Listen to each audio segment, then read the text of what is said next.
we're going to continue our section 2.2, which we're going to discuss some of the models from supervised learning. So we have discussed linear regression, logistic regression in our previous video. Now we're going to talk about support vector machine. As you can see that here is a quick plot. Say you have two features, x and y. And looking from above, you can see there's some like red dots and blue dots. Support vector machine classifier, if we were trying to classify the data points, is trying to build this belt, right? This buffer in between that will push these two classes as far away from each other as possible, right? So that's what support vector machine under the hood is doing. And then as any of the models we have discussed, there is a classifier, support vector classifier, also support vector regressor. The difference is the target variable, right, is in a target variable. One is a categorical variable. What you're trying to predict is a categorical variable. Then you want to use classifier. Otherwise, you want to use a regressor, which will predict a numerical value. So let's get started. So remember last time we have imported all these things, right? So we have imported these libraries from scalar. So I'm just going to screw up, in here, so you can actually see scalar.svm, import svc, svr, classifier, regressor. So now let's get started, right? So remember, we have done the train test split in our previous video. We can just use the same thing, the same data again. So let's say we want to predict the estimated value as is, meaning that it's going to be a numerical value. So we're going to initialize, it's SVR, we're going to initialize, right, our model, SVR, as any of the models in scalar. And then what we want to do is SCR, so this is our variable that we have assigned, .fit, right? .fit is going to use train, right, and then y train. Now we're fitting our SRC, and then SCR. SCR, as you can see, that the runtime is actually longer just because the algorithm actually is known to have very long runtime. So that's something that you need to be careful. And then let's look at the score, right? We want to then use test to get the score. Let's look at it.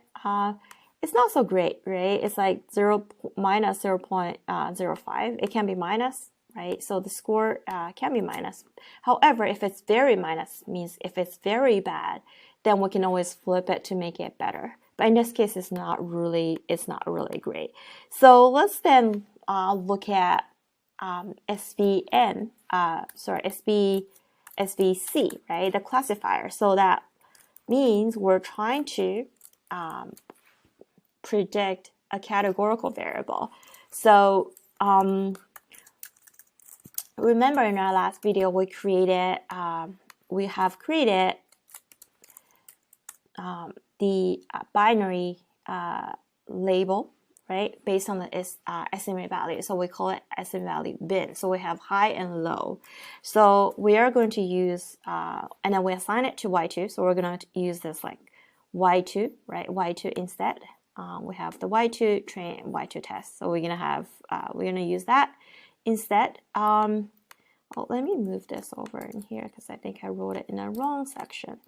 Yeah, so then you can, let me try this one first. Okay, so that's this one. And then what we can do quickly is just, remember, C is a classifier, right? SVC, R, SVR, and then this is SVC, SVC, and then SVC.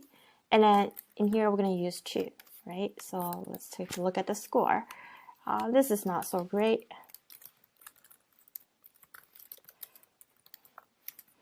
This is still not, it's actually a lot worse than what we got from logistic regression. Remember, logistic regression, we got something like 82%.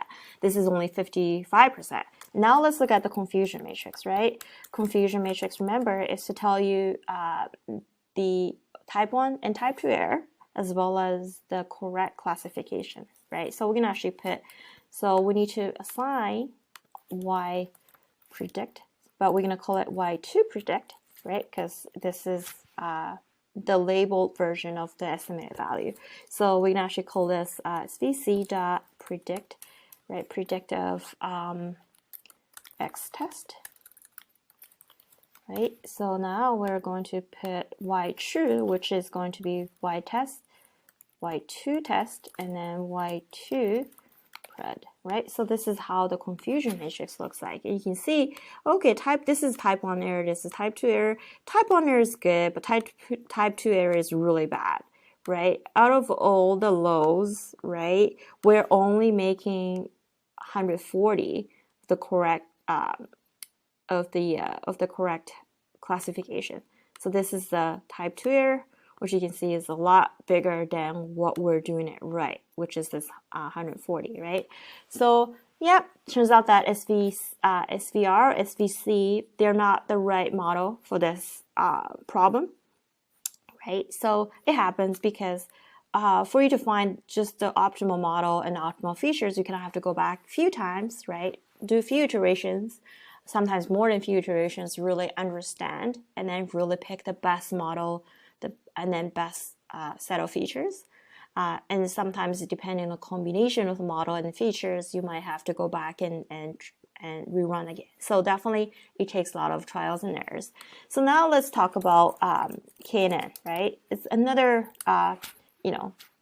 famous popular model in scalar. So K nearest neighbors is to say that you have, for instance, you have like a lot of data points, right? You have data points. I don't know if I can plot it like this, and then in here you're gonna have x like this, right? And then the best line that you can think of, is like fitting something in between, right? Like I would say this this is one cluster with all the x, right? And there is another cluster with all the zeros, right? Circles.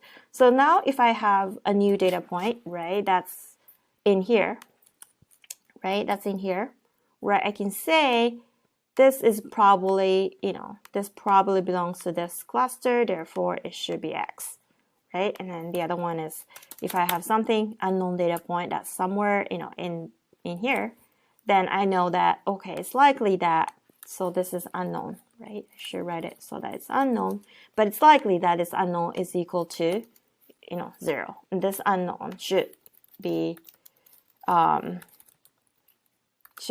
right?